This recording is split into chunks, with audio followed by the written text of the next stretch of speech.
Welcome back, everybody, and welcome back to another video. Please like and smash the subscribe button if you're new to the channel. Yes, 476 subscribers so far, and tomorrow's game, is Burnley versus Sunderland down at Turf Moor.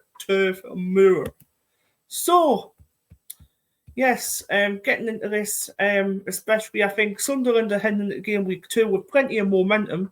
Obviously, from last week's opening fixture against West Ham at home. Obviously, winning 3-0. Then goes from Ballard, Isidore, and Mayenda.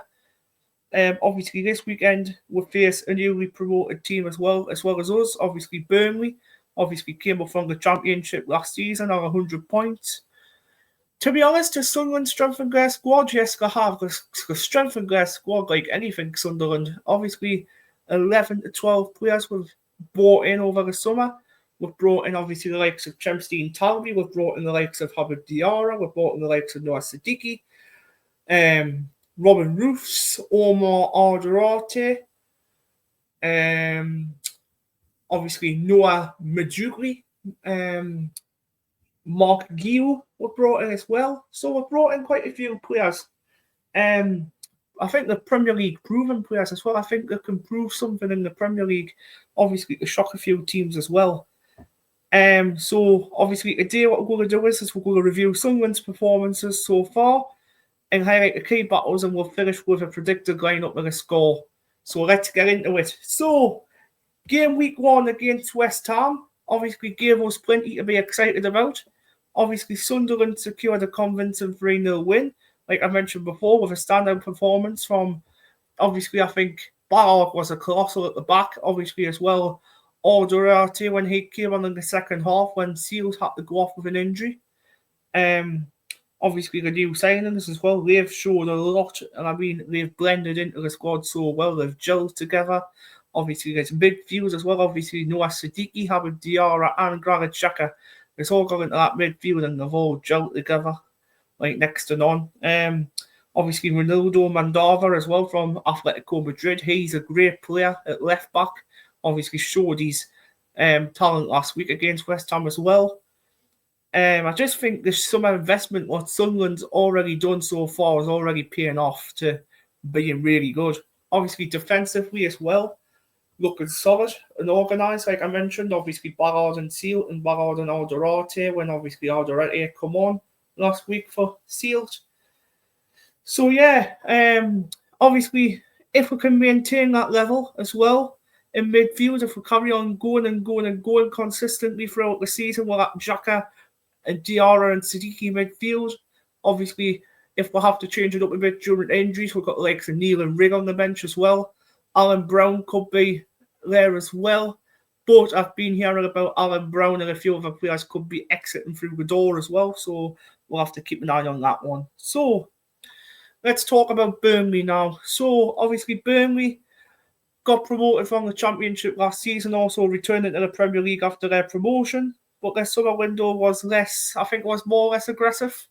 I think they've only brought in the likes of 3 or 4 players. I think they've brought in Kyle Walker. They've brought in from Man City. They've brought in Broja from Chelsea.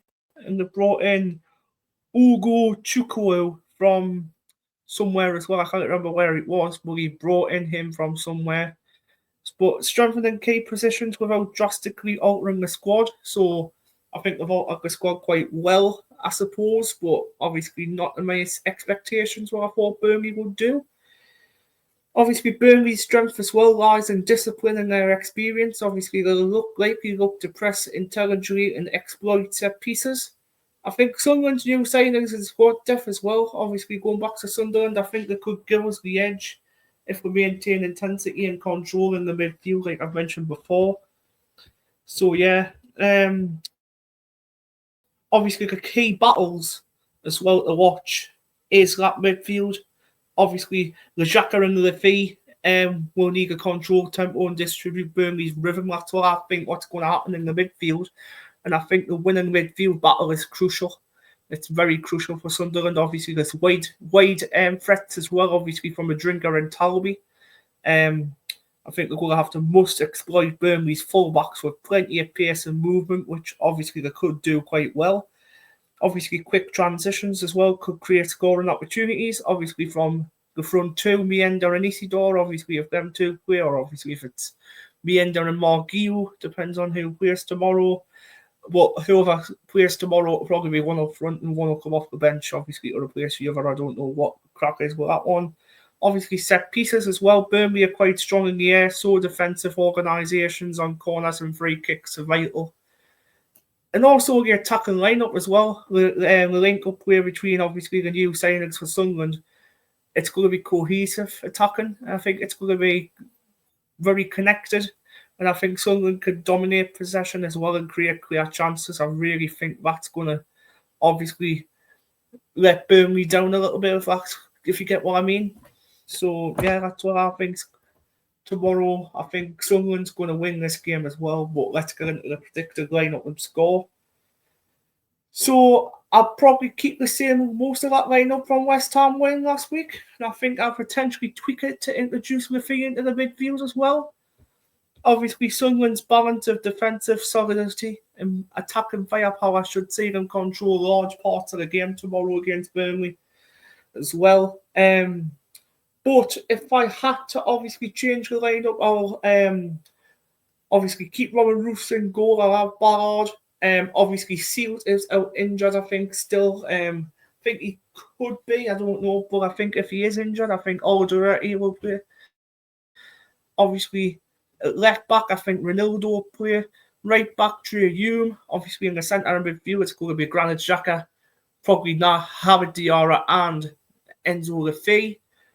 Coming on that right wing is going to be Chemsy Talby. Left wing, Simon Adringa. And up front is going to be Eliza Mayenda. So, prediction for tomorrow, I think it's going to be Burnley 1, Sunderland 2. I think Burnley will pose threats, but the combination of squad quality, depth and momentum for the first game should allow Sunderland to take the points, obviously, from West Ham last week for the first game, I think. Looking at last week's game, obviously, Sunderland bringing 12 signings and 13 signings, like I said last time. It's just next to none, really. But that's my take on game week 2. What's your predicted lineup and who do you think will score? Are you confident Sunderland can keep up the winning start? Drop your thoughts in the comments and I'll reply to as many as I can. Don't forget to like and subscribe for more Sunderland coverage this season. And I'll see you after the match for the review.